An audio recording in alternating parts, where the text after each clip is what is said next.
Ainda em relação ao Monark, alguém deu alguma opinião, comentário? Tem uma pergunta aqui que o professor Lobão mandou pro Monark, e aí depois ele Que é mandou... membro da gente, né? Tá sempre aqui nas lives. Membro do canal. E aí depois, como ele viu que o Monark não veio, ele pediu pra depois direcionar pra eles, né? Tá. Ele fala aqui o seguinte, ele fala assim, Monark, por que você confunde punição de crime de opinião com censura?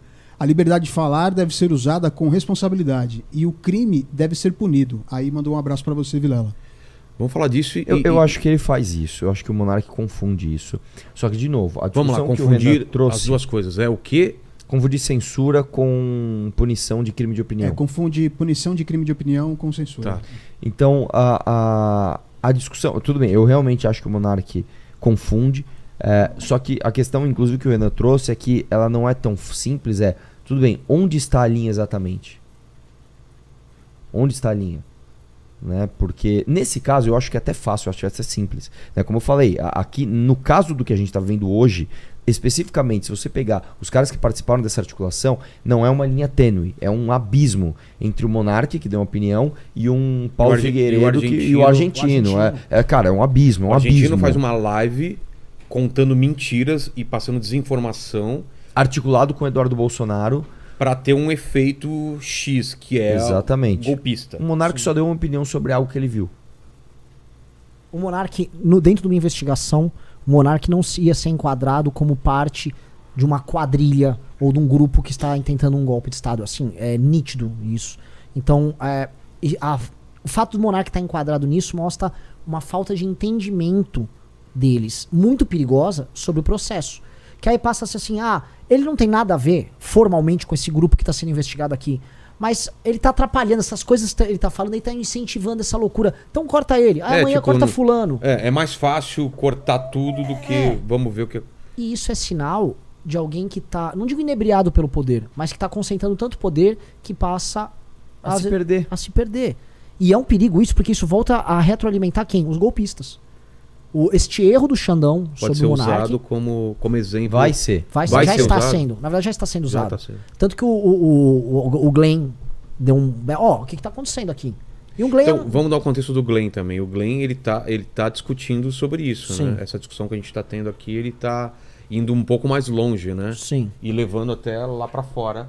Sim. O Glenn... Vamos entender o Glenn. A gente pode discordar ideologicamente de muita coisa do Glenn. Agora, o Glenn... Historicamente, ele é um defensor da liberdade de expressão. O Glenn, ele tá envolvido com o caso do Snowden, ele foi um divulgador disso aí. Então, o Glenn... E ele é americano, então ele tem a primeira emenda? Isso, eu não lembro qual é a emenda. A segunda emenda? Acho que é a segunda emenda. Né? E ele tem acesso ao mainstream jornalístico mundial. O Glenn é um cara respeitado. E hoje o Glenn tá bombando nos Estados Unidos, porque o Glenn ele tá brigando com o Partido Democrata sobre essa indústria da cultura woke, a cultura progressista, que quer impedir as pessoas de darem opinião sobre temas que envolvam minorias. Entendi. Então ele tá sendo muito duro nisso. E o Glenn pegou esse caso e falou, isso aqui é um absurdo, estão passando do ponto. O próprio New York Times já fez uma matéria dura sobre o Xandão, ou seja, a opinião pública internacional já tá tipo... já tá de olho achando estranho. E aí o Glenn pega o caso do Monark, que é o caso escandaloso, e aí ele expõe o caso do Monark e isso vai parar no Elon Musk. E aí tá o homem mais rico do mundo falando do caso. E aí tá uma discussão... Eu não sabia que o Elon Musk tinha dado opinião. Sim, ele falou, o que tá acontecendo? Porque o próprio Twitter recebeu a ordem. E aí o mundo tá olhando e tá falando... E eu vi isso, eu tô acompanhando os tweets, as discussões. Houve grupos de debate entre americanos falando sobre isso. Gente, mas esse caso desse cara realmente é muito bizarro. Inclusive progressistas nos Estados Unidos olhando... Isso aqui é estranho. Isso aí já cheira estranho, né? Isso aqui me parece não tá correto. Eles não têm o contexto todo, mas não importa, né? Dentro de um país e dentro de uma cultura em que a liberdade de expressão é muito basilar, como os Estados Unidos, isso que aconteceu com o Monark, fala, no Brasil eles estão passando. E pro Alexandre de Moraes, me parece que sabe, quando você tá tão poderoso e tão... não digo louco, mas tão investido de energia naquilo que você tá fazendo que você não percebe que você passou do ponto. Às vezes às vezes você precisa de um técnico de fora pra olhar o teu jogo. E ele cruzou a linha ali, ele tá sendo exposto internacionalmente nisso, e eu acho que isso é o começo, inclusive, não começo do fim dele, mas as pessoas... Uma reavaliação no mínimo. Ou ele volta pra uma linha normal, ou alguma consequência vai ter. Entendi. Mas o ponto e esse é o ponto que eu acho que é mais importante aqui. Por que então as nossas instituições, e essa é a grande reflexão, não foram capazes de deter essa escalada golpista do Bolsonaro e precisou dar hiperpoderes para o ministro do STF? Por quê? O Bolsonaro aparelhou a PGR, o Aras é um exemplo. Muita gente poderia ter sido pega pelo Aras durante a pandemia. A Câmara dos Deputados, ela dispõe de instrumentos como CPIs para convocar essas pessoas para poder entender o que está acontecendo, porque ela também foi alvo desses ataques. Nunca fez, porque você pode comprar a Câmara dos Deputados, como eles sempre fazem. O Senado, mesma coisa. A Polícia Federal, que investigava, por exemplo, uma parte dessa turma, foi aparelhada pelo Bolsonaro. A BIM aparelhada pelo Bolsonaro. Então houve aparelhamento por parte do Bolsonaro e houve desinteresse político por parte de uma classe política que pensa em curto prazo, em ganhar dinheiro, em pegar uma benesse com o governo. Então, se você olhar, se você deixasse solto o sistema político, era ladeira abaixo. Não ia ter instrumentos de defesa. Então, é muito complexa essa história, muito complexa, e essa história só vai ser entendida direito se a gente discutir com boa fé.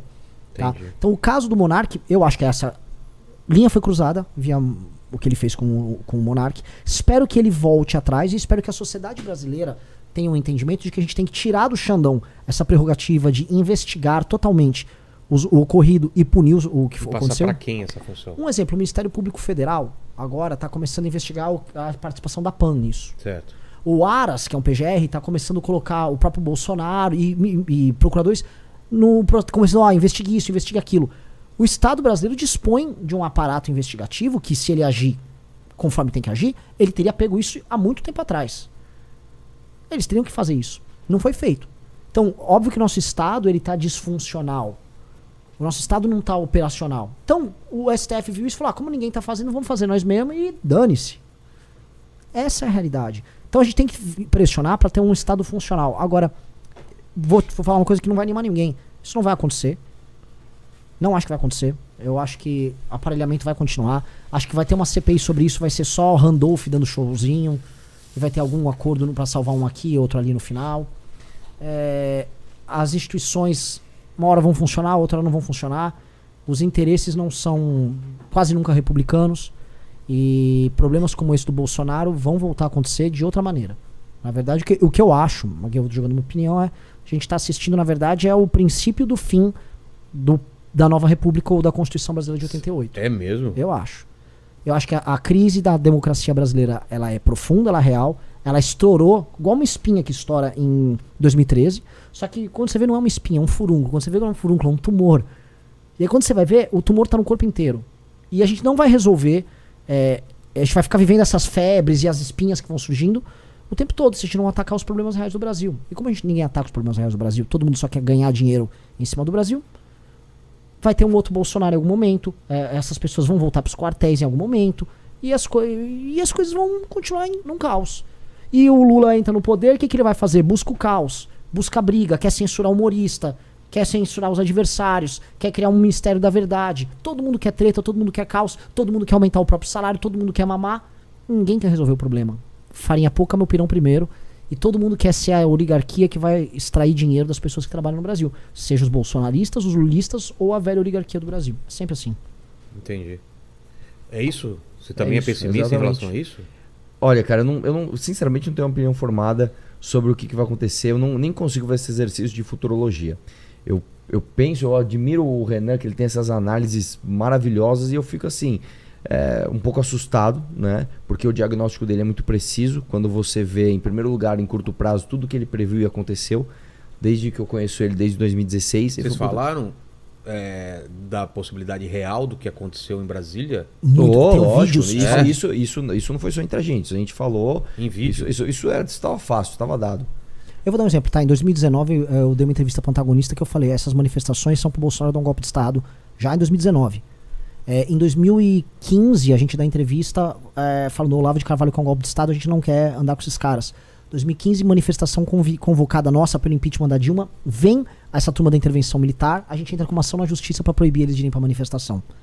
A gente já tá denunciando isso há muito tempo. Desculpa, só um outro Greve sintoma caminhoneira. do que você falou. Tem um vídeo do Gilmar Mendes começando a questionar a liberdade de manifestação. Você viu isso daí? Não. Tem um vídeo dele falando, olha, cara, a gente tem que ver que talvez não seja saudável para nossa democracia poder as pessoas se reunirem assim nesses grupos tão grandes para se manifestar ao ar livre. Olha só. E quem É o ministro do Supremo falando isso. É. Não é o, sei lá, como é o nome do comunista lá? O Jones Manuel. Então, você tem claramente assim essas forças que representam quem manda no Brasil, olhando e falando, a gente vai precisar apertar um pouco o que a gente chama de liberdade aqui, porque... Por um bem maior. O que dá pra falar é o seguinte, antes até de fazer o exercício de futurologia, é o nosso papel nisso. Né? É o papel de quem quer reconstruir uma direita decente,